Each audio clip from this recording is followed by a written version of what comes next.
today funds are becoming very, very popular. You've been doing this for a much longer time, but it is getting popular these days. A lot of them, but there are a lot of things that you don't know because there are many people talking a whole lot of things about this. So let me ask you this question.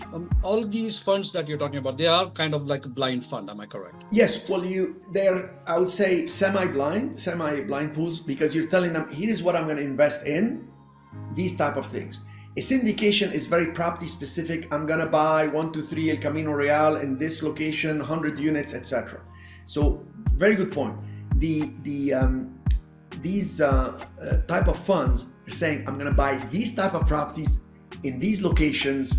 And usually we do it for nationwide because the opportunities pop up all over. And then you can actually, people with funds can partner with other people with funds. Actually, I realize it's such a big world that I set up in my education company a division to help people set up their own funds, where we give them the business plan, work with them for the private placement. I have my in-house attorney drafting the fund paperwork, file it with the SEC, and I give them a training one-on-one how to raise capital, because I raised millions and millions and millions through the years. And I show them how to do it one-on-one and how to do it one-to groups.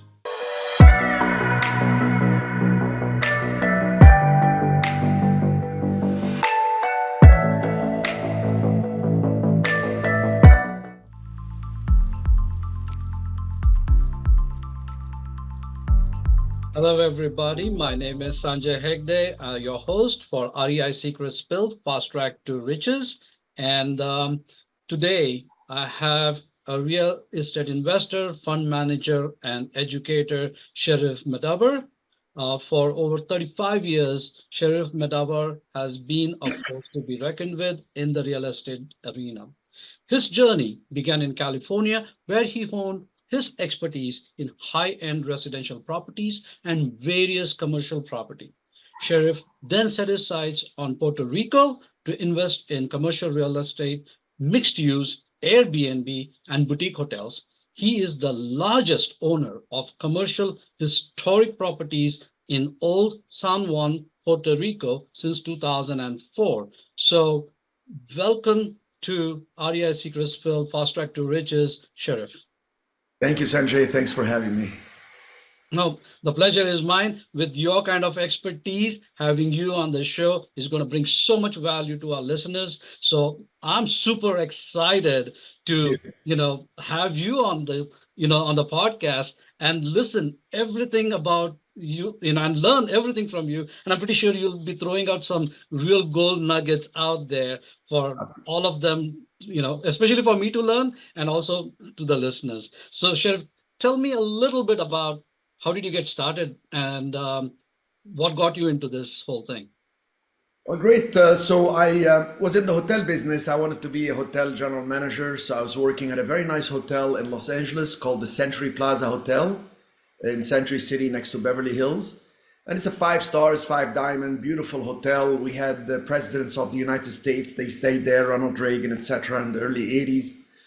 And we had very wealthy people stay there. And one of the wealthy people, his name is Edmond Bessari, came to me one day, stopped me in the hotel lobby, and he said, "Hey, listen, Cherif, I've been watching you, and you work from 6 a.m. to 11 or 12 midnight. What's going on here?"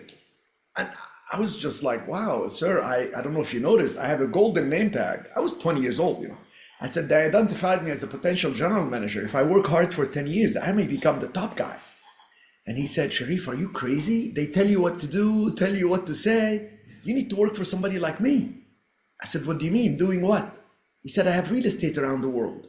I'll tell you what to say, I'll tell you what to do, and you can get things done, and you will learn a lot."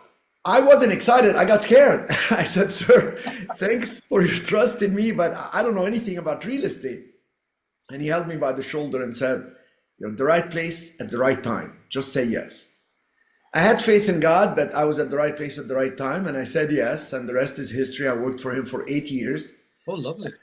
Yeah, by 1988, I had learned so much. I was doing so many deals. I was lost even in the terminology. Like, I didn't know what he's saying: double closing, option to buy, tax increment financing. I used to have to talk to the accountants and tell them, "Explain to me this. What does it mean, tax increment finance? What does it mean, the option of this?" But I learned very quickly, and by doing. And I could not tell myself, oh, I'm too young, they're not going to take me seriously, because I was representing a billionaire. Yeah. And what happened is I started suggesting transactions for him. I started finding the deals. I started putting amazing opportunities together. And in 1988, I told him I'd like to go on my own. And he said, with my blessings, Oh, don't ever brilliant. label yourself as a hotel man or as working for a rich guy or whatever. Go help 10 people. So I went on my own, started doing my own deals in California. Actually, I left him and went to California and started doing very good deals, and I started wanting to teach people. So I started teaching as well. And the rest is history, you know. Awesome, awesome. So now I see that you've invested in retail, standalone, all kinds of pretty much in the real estate world. Um, So give us a little bit about your thoughts, because we all start off with single family homes, then we try to then get into multifamily, then some of us try to get into the commercial real estate side of things, and all comes with its own pros, advantages and disadvantages. You want to just touch base on each Sure. of these real quick? Yes, absolutely. So residential for me is an opportunity to understand a market. So residential is very easy. You can focus on an area, focus on a specific type, and understand the prices. And once you find something priced below the market comps, comparable sales, you can buy it below market, whether because the seller is in a distressed situation, or the property is distressed, or or the seller is happy they are moving to something bigger, so they want to sell fast. So buy it below market. You can sell it at market, creative financing, or you can actually fix it and sell it at a very good price and return on time and effort. So residential is always good, but I like to turn around and sell it. Commercial, I like to take it, add value. Like I can pay full price. I usually buy it even from brokers or sellers at slightly below asking price. And then I add value. I have an education company. I started it back in 1998, actually, and started taking off in 99. And I train people on 12 different type of commercial properties, and how each one brings the opportunity and the challenges, and how to handle that through a process that I have. And really, in commercial, once you add value, you can refinance it, cash out, and hold on to it forever, because the big tenants pay down your debt and it increases in value over time. It's a phenomenal way to become wealthy. And if you mix the flipping of residential and the holding of commercial or multi-units, etc., the multiplier of wealth becomes crazy. So that has been my journey. I do residential, both from the ground up development in Florida, and luxury rehabs in San Francisco, California. These are millions of dollars homes. And I do mixed use commercial. Downstairs is like retail or hotels, and then upstairs Airbnb or office, etc. So it's been a long journey. Of course, I've been investing for many decades, so that Yeah, has been. I'll definitely come down to your educational part in a little bit. But before that, I wanted to understand what made you decide to do investments in Puerto Rico. That's number one. Number two is what are the advantages and disadvantages of like investing in the United States and outside of the United States? Because a lot of people, I always try to see if I can bring somebody to invest in the United States, and I'm always looking for partners or investors outside of the United States. But I see you're doing the other way around, or so let's hear about that a little bit. Sure. Okay. So what brought me to do business in Puerto Rico is part of the US. It's a US territory. Correct. Like you have the US Virgin Island, you have Puerto Rico. So when you fly to Puerto Rico, you don't need a passport or anything. And Puerto Rico, when the US took it over from Spain, they kept the Spanish system. So the tax system there, you pay taxes not to the IRS, but to Hacienda, which is the sister of the IRS. So it's absolutely no change as a US resident, US citizen. You just go to Puerto Rico, Puerto Ricans are US citizen. So you can go back and forth, you land, you walk in. It's like going to Miami. The difference is they can request from Congress to do their own tax incentives. Ah, And I found out that Old San Juan, Puerto Rico, it's a very unique area. It's a very small area where the cruise ships arrive. And this is the third largest port in the Caribbean. And people love going there because they can fly to it without a passport. and from there take a cruise and go around the Caribbean or even go all the way to the Mediterranean with some cruises. So the cruise business pumps in thousands of people every day with credit cards at hand trying to shop. And the buildings there are historic building and is the oldest historic zone under US flag. I was flipping properties in California and my taxes were about 50%. So I would buy a property for $1 million, rehab it, sell it at 2.2, 2.3. I have taxes on that million profit, about $500,000. No way to get around it. You can't play games with the taxes. You have federal tax, state tax. So one of the things I learned from the billionaire Edmond Bessari when I worked for him is as soon as you make money, you need to understand how to structure your affairs to pay the lowest possible tax legally. And I didn't want to go offshore. When I went to start interviewing attorneys, one attorney told me go to the Cayman Islands, set up a company and to the Bahamas. I said, what offshore? I am in the best shores of the world. I want to bring money from outside in here, nothing. So then through a coincidence, really, I was working with Hilton Hotels to save a contract they were going to lose for a hotel they had in Puerto Rico. They sent me there and I looked, I found out there are tax incentives in Old San Juan. If I buy a building, maintain the historic facade, improve the building to the historic integrity of 400, 500 years ago, with all this traffic coming in, I can bring big tenants. And since I was in commercial real estate, I went there in end of 2003, and by 2004, I started acquiring properties, put my headquarters in Puerto Rico, took residence in Puerto Rico, and was able to route my business through Puerto Rico legitimately with in-house attorneys, in-house CPAs, etc., and saved on every $1 million in profit, I save literally 85% of my taxes. Like my taxes totally with everything, with the cost and everything is about 16%. From 50% down to 16. So on every $1 million, I put in my pocket an extra $350,000. So I just reinvested there. And then it was so easy for me. I would get the buildings. I put a building under contract. I start calling the big tenants, Tommy Hilfigers, Coach, Puma Corporation, Adidas, Burberry. And I'd say, listen, I got a great commercial space for you and I want 20,000 a month. And they'll be like, 20,000 a month in Puerto Rico? Why? Because I bring for you a couple million new customers every year. Every docking ship comes out with people wanting to shop in the area and it's very limited, 3 streets. And I'm gonna give you the best chance to spend zero money on marketing. I'm bringing you the customers. So you're gonna pay more for leases. And boom, boom, boom.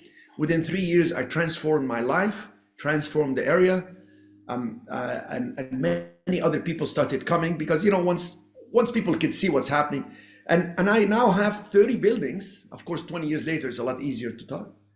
And sometimes in life, you just, you know, pay attention, observe, analyze, communicate, and all of a sudden you evaluate and you have the good analysis and you jump and you go in big time. So I became the largest owner of historic properties there. The cruise business has increased tremendously through the years. I have great tenants. I have some of the biggest national tenants in the world. And then I set up a real estate fund and it just kept it growing from there. Yep. So, you know, there is so many things that you've been throwing at it and I've been learning a lot. So like, this is the thing. See, the thing is, Puerto Rico being part of the United States, it is still something that, you know, a lot of people don't think about having their headquarters out there. Yes, so that true. they could make all the savings that you were just talking about. So it makes Yes, they have to take residence as well. They personally take residence. Yeah, not just their company. I had to take personal. So you have to spend 183 days a year. Okay. And route your business through there. It's a process. Actually, I have my in-house attorney. I help a lot of people do it. Like people tell me, oh, the attorneys want to charge me 15, 20,000 to look into it. We do it all for $5,000 for people because I have a lot of students and investors and friends. So in-house, we started helping people do it. And the process is not complicated, but it's not so simple also. It just have to be so much compliance because it involves taxes and residence and requirements by the IRS. There are 3 proofs of residency, etc. But it's so rewarding. It's not for everybody. Some people can't. I have a doctor, he's a heart surgeon. He said to me, he's paying 50% of his income in taxes and staff and lease and this. He said, can I move there? Well, you can practice heart surgeon from Puerto Rico. But as investors, you can definitely do it. Okay, no, that's great news. So Guys who want to open up, and save on taxes, make sure that you get hold of Sheriff.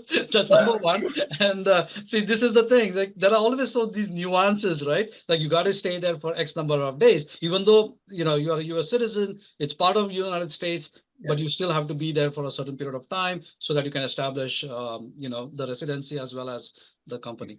And I would like to answer your question regarding investors outside the US or Correct. investing outside the US and investors outside the US. Now, I don't particularly care for investing outside the US because it complicates the tax matters. And as soon as you go outside the US, you have to make sure that this country has a treaty with the US. So when you pay taxes there, you get credit for the taxes in the US. So let's say you invest in Canada or something, you're going to have to show the US, you have to full disclosure, tell the US, I'm investing, I bought an apartment building in Canada or in Switzerland. And here are the taxes I paid here as a foreign person investing there based on my entity there that flows through to me. And I want credit for the money I brought in, etc. And even if you didn't bring the money, you will not only pay taxes, you pay an additional 10% called guilty tax, which is for guilty. The term guilty is for global leverage income tax that they tax you. They did it because they wanted Starbucks and Amazon, all this, to bring some more money here. So I don't like investing outside. However, I have found when I set up real estate funds, because I became an expert in real estate funds, I was teaching that in 2007. I've been teaching it for many, many years, how to create real estate syndications and funds and all this. I became an expert in it. I have in-house attorneys doing it. I found out a lot of foreign investors want to invest in US dollars. And the US loves when money comes in. So you have a syndication, right, Sanjay? Yes. You have syndications and you buy apartment buildings. I looked you up. This is phenomenal what you do. You can actually talk to your attorney, and there is what's called Form S, which is can help you get foreign investors to bring money here.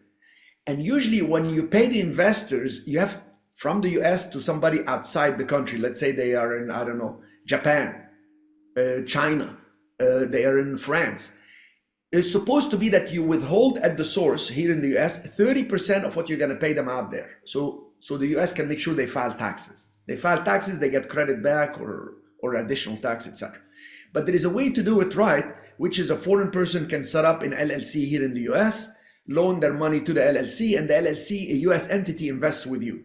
Phenomenal. I have not many, but like maybe a handful of investors that are foreign investors, but they're substantial and they want their assets here because their kids eventually will move here. Absolutely. No, It's a I know exactly what you're talking about, Sheriff. In fact, I have Patrick McCormick from McCormick Group, who is our attorney for tax attorney for international investors, who helps us to structure that as well. So I did go to Dubai in 2022 for the Middle Eastern Investor Expo, where I did meet quite a few investors out there. So we were planning to, put together something, a structure, so that we could bring in foreign investors as well. So yeah, no, that's great, Sheriff. But let me ask you this question: why should somebody invest in the United States? Well, it's the most stable currency in the world. As crazy as our government is here, it is still one of the most stable governments in the world. There is rights of ownership. There's easier lending at mostly reasonable terms. There are many ways to reduce taxes or defer taxes. There are a lot of advantages for a foreign person to invest here because they welcome the money coming inside the US. Frankly, there is no country in the world that compares when it comes to investing, when it comes to becoming wealthy. And if there is anything about the US, it's the only country I know of, and I've lived in the Middle East, in Europe, Latin America. I'm very much international. I'm a mixed culture. My father is Egyptian Catholic. My mother is French. I came in, my wife was Mexican. Unfortunately, she passed away a few years ago. So I'm like totally multicultural. And I can tell you, there is no country in the world that can take somebody who is just an immigrant, starting with nothing, and boom, can make it in just a few years, like the United States. I hope you agree with me on that. No, You're absolutely, absolutely. No, it's always good to have somebody other than myself talking about it, saying, that we are on the same page on that one. So that's great. So Sheriff, what got you into doing funds? Now, I know that we do syndications. You started off with fund, you also have a fund. So let's talk about it. Talk about, because there's so many different types of funds: 506B fund, 506C fund, SPV funds. Then there are customizable funds. So which are the ones that you have, and what made you go into that? Okay, great. So in 2009, when the economy was a disaster, if you remember, I was doing a class at the San Mateo Marriott next to San Francisco Airport. So I was showing the students, because I like to show, not just talk, and I say, look, here's the property I bought at 400,000, and I did this, and I sold it, made 100,000 profit. Look, it's less than 90 days. Here's the closing statement. Here's the thing, and we can do this. And this guy raised his hand. I had 100 people in the room, give or take. And I said, yes, sir. He stood up and he said, Cherif, I've been watching you for a year. I love your trainings. It's so detailed. I can't do what you do. I don't have the time. I'm a software engineer. This is just, if I make a mistake, I'll get a divorce. So I got scared a little bit, and I usually am not stumped. And I said, okay, so what's your question? He said, can I just give you my money and you do it for me? Just pay me a reasonable return. So jokingly, I look at the audience, I say, okay, how many people want to just give me the money and I'll do it for you and give me a return? I'm thinking like it's a rhetorical question. And I raise my hand looking at them, and everybody raised their hand. And they're I'm thinking, I thought I was so smart teaching people. They want to just give me the money. They've been my students for years. They've been growing and doing this, but they're too busy. So I said, get a piece of paper, put in writing how much you're willing to invest and what's the reasonable return you expect per year. And they wrote it. I said, put your full name with an email and phone number, pass it to the side of the room. Ashley, who's my VP, she's been with me 20 years. Ashley, please pick up this. And during break, let's see what we have in the room. We had $5.8 million in the room. I was astonished. I don't know if it happens to you. You think I'm so smart today. 2 years later, you say, oh my gosh, I could have done it completely different. So here I had been teaching people for a good, 12, 13 years. And I realized I was leaving a lot of money on the table. So what I did was, when they came back from lunch, I said, okay, guys, I'm going to roll out a fund. I called an attorney. Her name is Christy Drakely, and she was in Seattle. She retired now. And I said, I want to set up, but not a syndication where I take one property inside a fund, which it has its own benefits, etc. I want to set up a real estate fund, because in a fund is like a mutual fund. I can take different properties.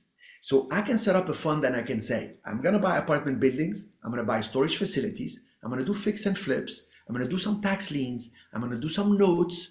I'm going to do some actual 1031 exchanges through the fund. I'm going to do some, let's say, residential wholesale.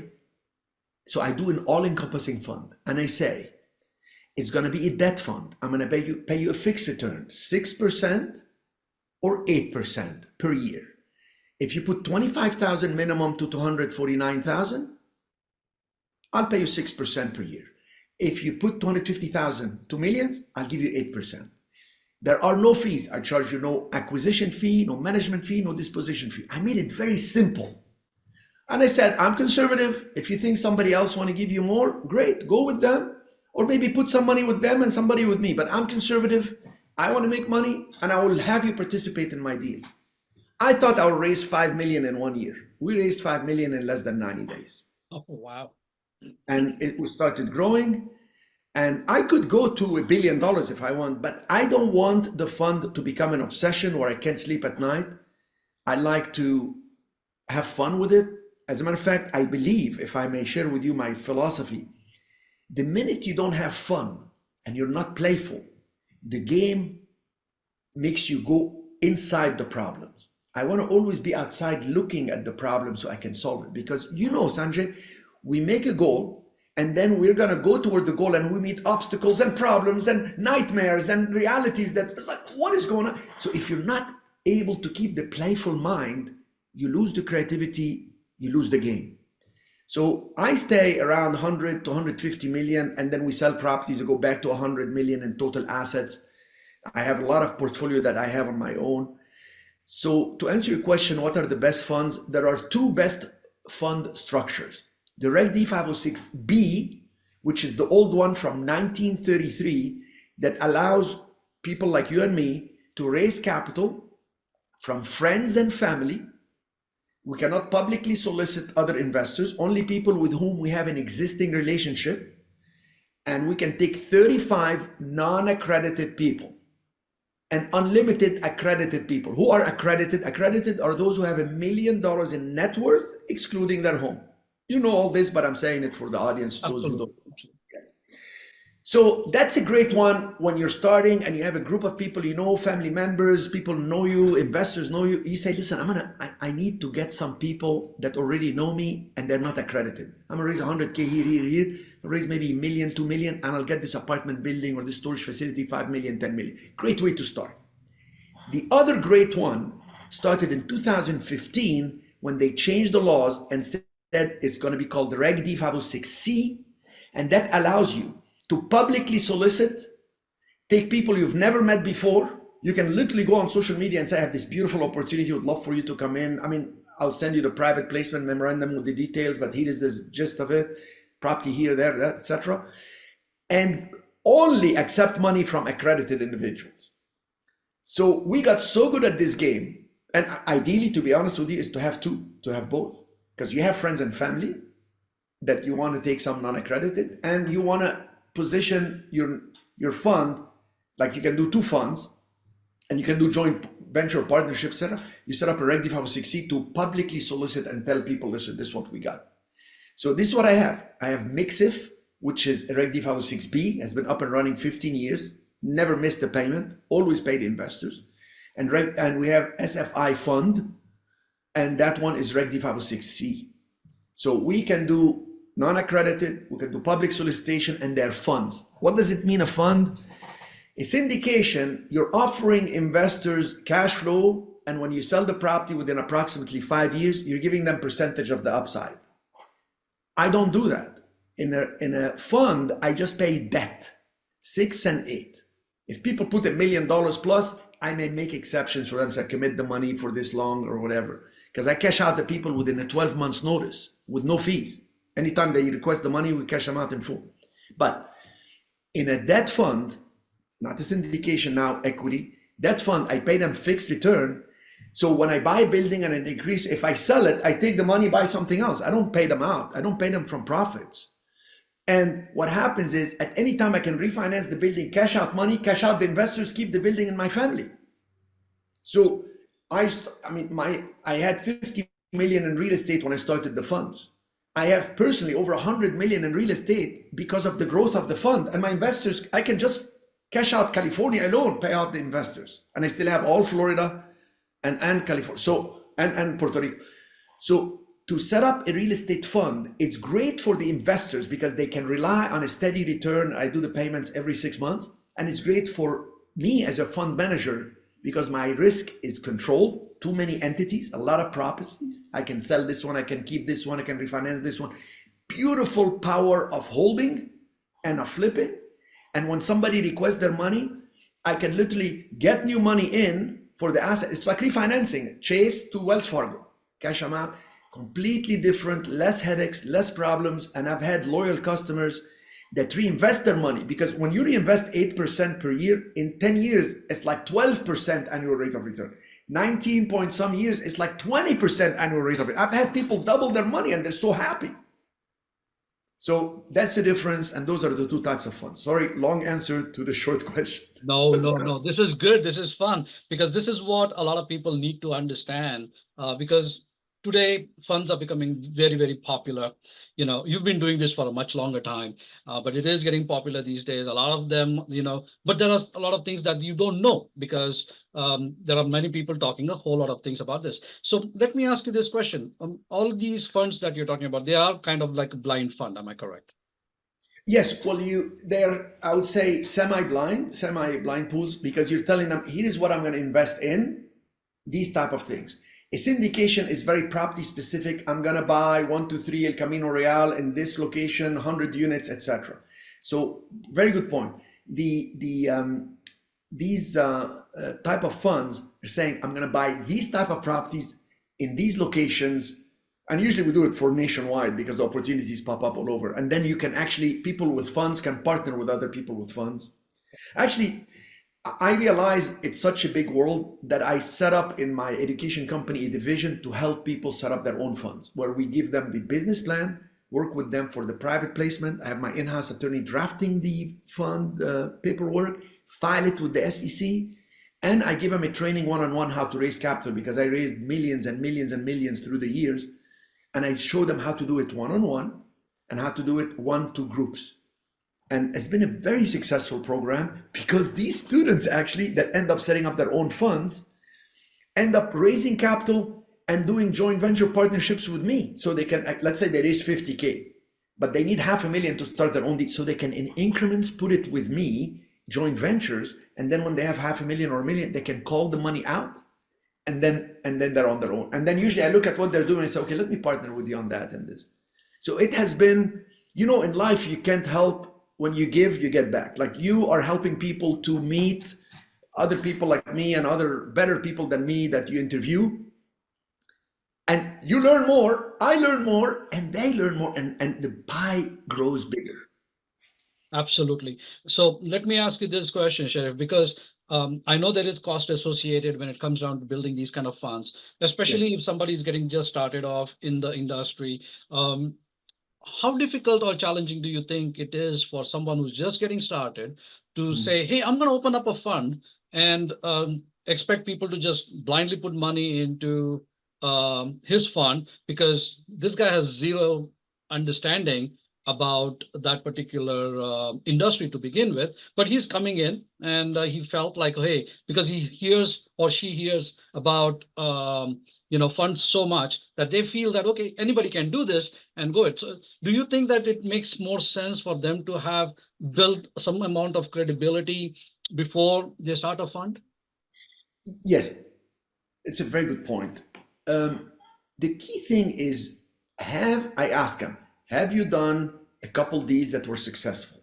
Do you have a business model that you can repeat that has a predictable outcome? And you will be amazed how many people underestimate themselves. I have brokers that tell me, I'm not so sure I can go out there and raise capital because everybody perceives me as a broker. I help them make money. And I say, listen, how many people do you have in your database? Oh, all these people, but I just sold them homes. You already have transacted with them. They already know you. You can go back and say, I have a fund. We're doing these rehabs, these homes, these rentals, these whatever.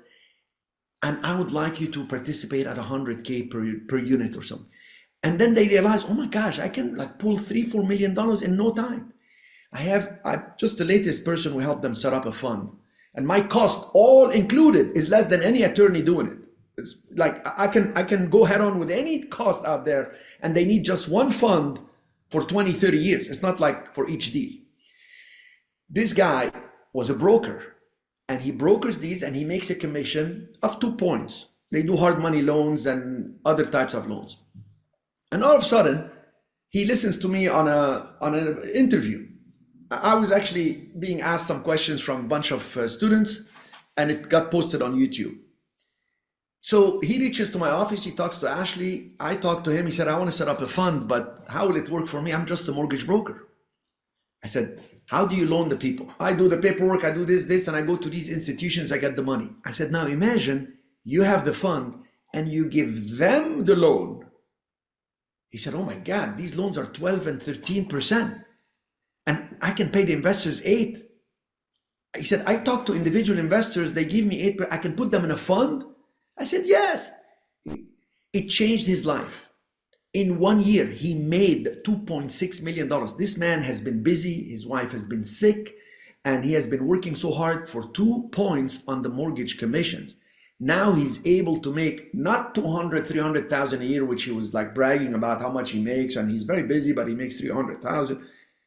2.6 million the first year. His problem now is taxes.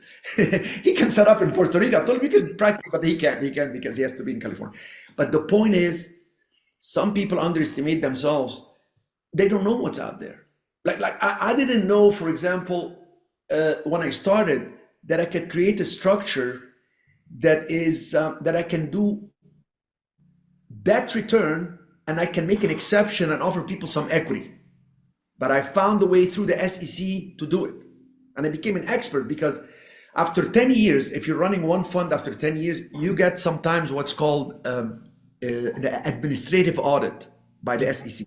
Okay. So when they did an administrative audit with me, I was able to ask a lot of questions to the regulators. So I became an expert. So that's why now I'm able to set up people with funds. But yes, some credibility, but I tell people, don't underestimate yourself. Just tell us what you're doing and we can tell you if you can scale it. Because if you can't, we're going to be honest with you. No, you can't, because it's going to create a problem for you and for us. Nope, no, I completely get it. So that brings you to the educational side of things, Cherif. So tell us more about your educational system. What got you started in it, and what are the topics that you teach in your educational system? Does a student have to? Is it like segmented as such as like, hey, this is for capital raises, funds. This is just for syndication, or how to understand, get into the real estate market, and so on. So tell us more about your educational platform. Originally, when I started making the money, the first thing I thought of is, okay, how can I give back? You know, you start having this altruistic vision of life. Okay, some people give money like tithing. You know, in every religion they say help the poor, help the needy, etc. I said, well, can I give? What can I give that's valuable for you? I can give them money, but really give them money. Maybe I can give them my knowledge. So I started doing events for free. And what happened is it started growing very big. And this company came to me from Florida and they said, listen, this is very valuable. We do marketing. We will do the marketing. We'll pay for it. And from the profits, we'll give you 50%. So it was a no-brainer. The demand was there. I had the credibility. I would show my own deals, not just talk about it. And what happened is just started growing. And that company, the owner and I became good friends. He was an attorney, but he knew marketing very well out of Florida. We've been friends now since 98, man. That's just amazing how many years.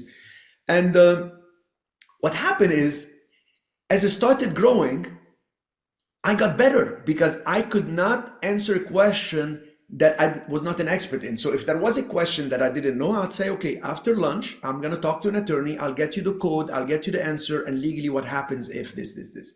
So I gained more credibility that I wasn't BSing people.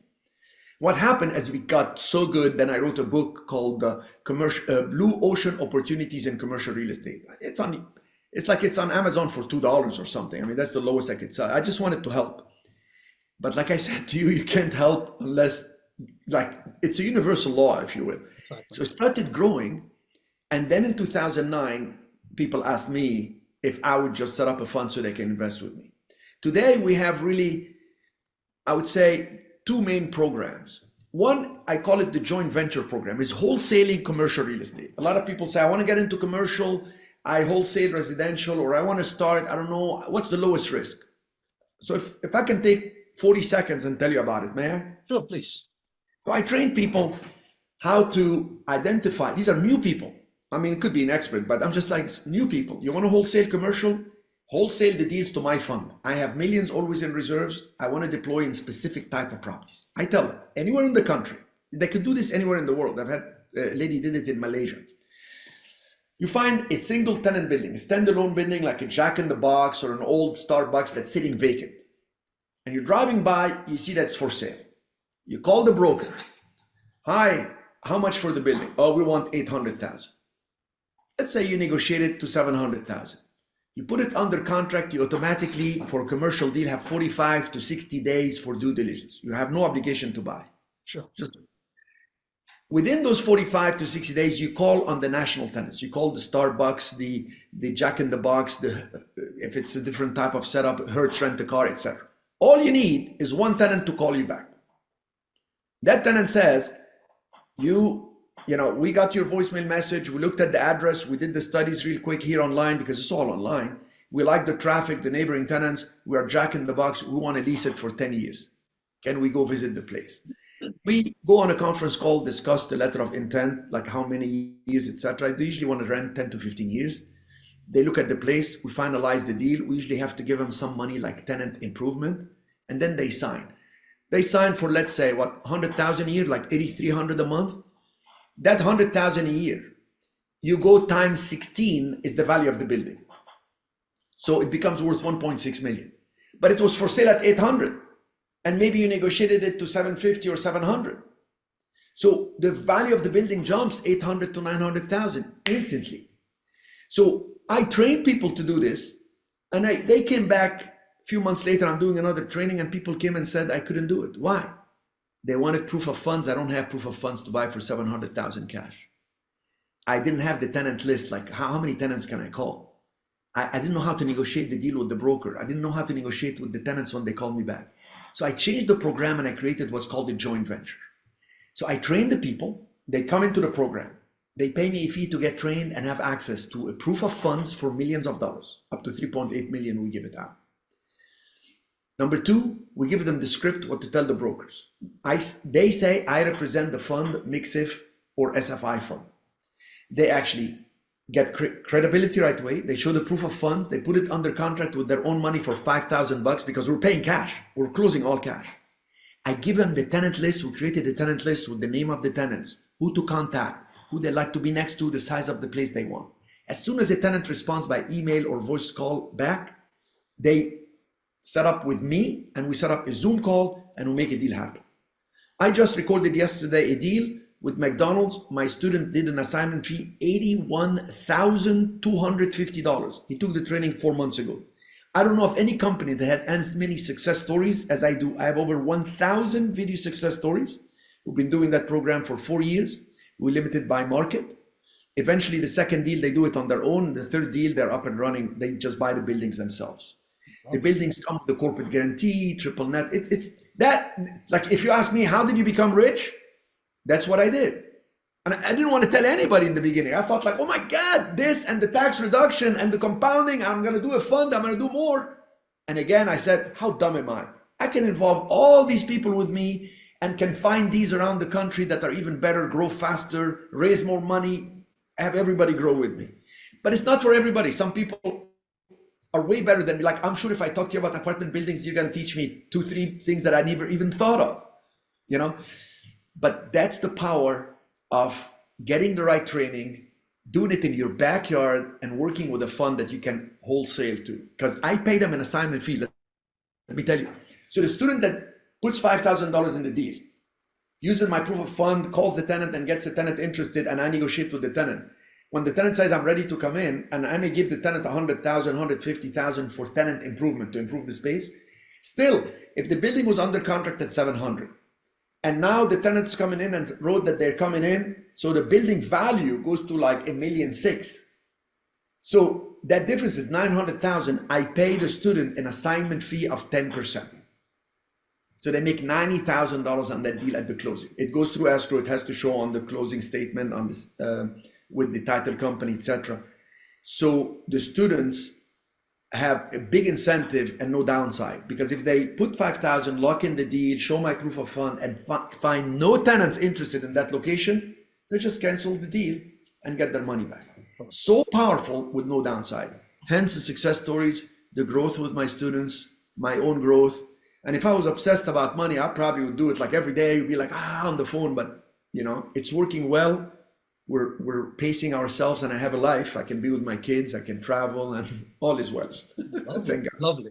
So that's great news. So let me ask you this question. So these guys are new to this, your students are taking care of it, and you also understand that the lenders and bankers are not fun to deal with, you know, all the time, especially in the given economic conditions. So you want to just throw some light on that?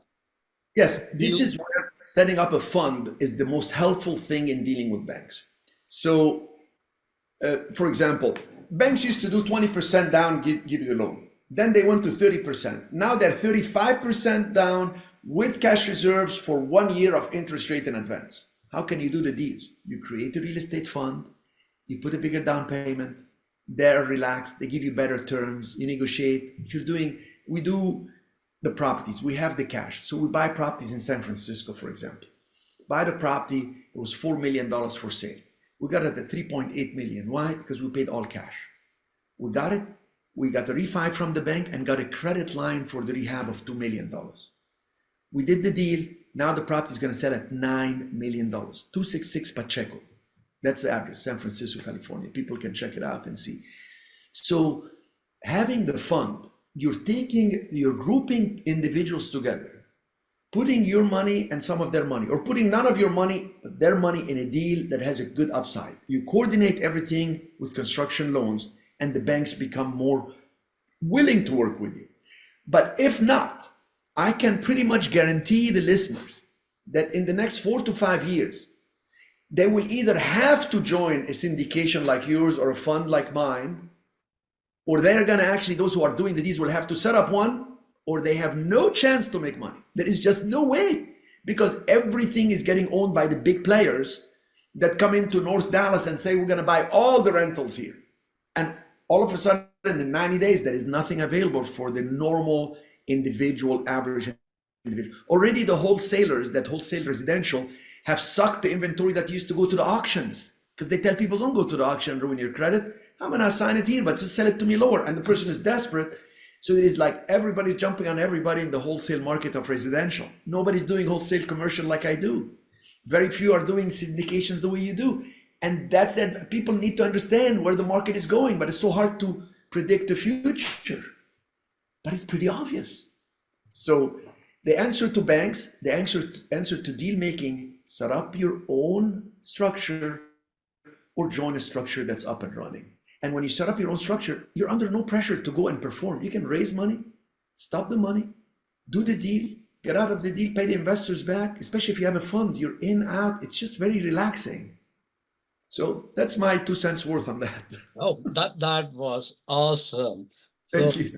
Cherif, that was a lot of information. Thank I'm you, sir. pretty sure all the listeners are gonna love all, you were very candid about everything. You were, forthcoming, like you just said, hey, these are the things. So much to learn from you, Sharif. And to me, it was a pleasure having you on Thank you, sir. the podcast. But if somebody wants to get hold of you, Sharif, of course, we'll be doing this when we do send out the podcast. We will have your, social media and everything. But just for those who are listening to you, if they need to get in touch with you, Sheriff, Okay. how do they get in touch with you? My name is here, Cherif Medawar. It's CherifMedawar. They can go to cherifmedawar.com and reach out to Ashley Jones, my vice president, and she will tell them the programs we have. If they want to do the joint venture for the retail building and make as much money as they want on assignment fees and the deals, we work with them. I am the one involved in it directly, or we can help them set up funds, or even syndications if that's what they wish. So it's easy to reach me. You can put my name, Google it. You'll see the actual. You can go to Ashley, ASHLEE at CMREI.com, which is Cherif Medawar Real Estate Investing.com, CMREI.com, or just cherifmedawar.com, and they will see it. And thank you for the opportunity to speak on your podcast. I wish you all the best, Sanjay, in your future endeavors. No, thank you so very much, Sheriff. In fact, it was my pleasure to have you on the podcast and, help those who are getting started, in the real estate business. You covered right from the bottom all the way to the finish. So thank you so very much for getting on the podcast. Thank you, sir, very much from myself and REI Secrets Spilled, Fast Track to Riches. Thank you, guys.